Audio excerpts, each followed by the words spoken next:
ఎండాకాలం కదా వచ్చేసింది, చాలా ఎండలు ఉన్నాయి కదా మధ్యాహ్నం పూట. ఇలా పచ్చిపులుసు చేసుకుందాం. చింతపండు పులుసు ఇట్లా విసిగి పెట్టి అందులో ఒక పచ్చిమిరపకాయ 2 ఎల్లిపాయలు దంచి ఇట్లా వేసుకోవాలి.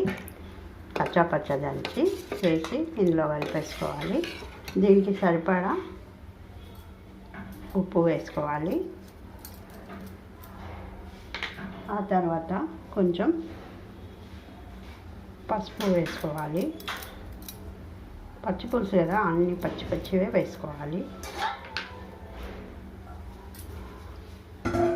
ఆ తర్వాత మనము కొంచెం ఉల్లిగడ్డ కోసి పెట్టుకోవాలి. మంచిగా కొంచెం ఉల్లిగడ్డ వేసుకోవాలి. ఆ తర్వాత కొంచెం ఇలా కొత్తిమీర పుదీనా కూడా వేసుకోవాలి. వేసుకొని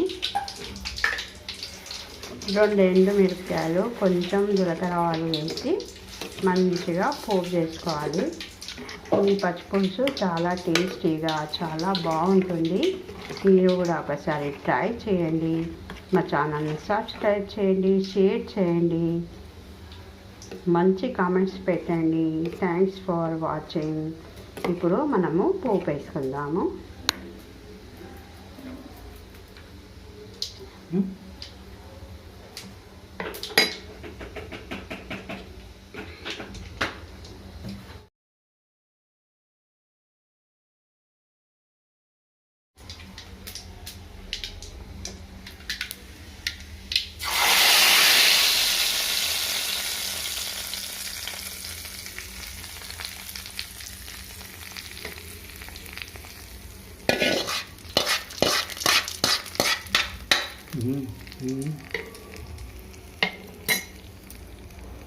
ఇట్లా మంచిగా పోపు వేసుకుంటే మన పచ్చిపులుసు రెడీ అయిపోయింది.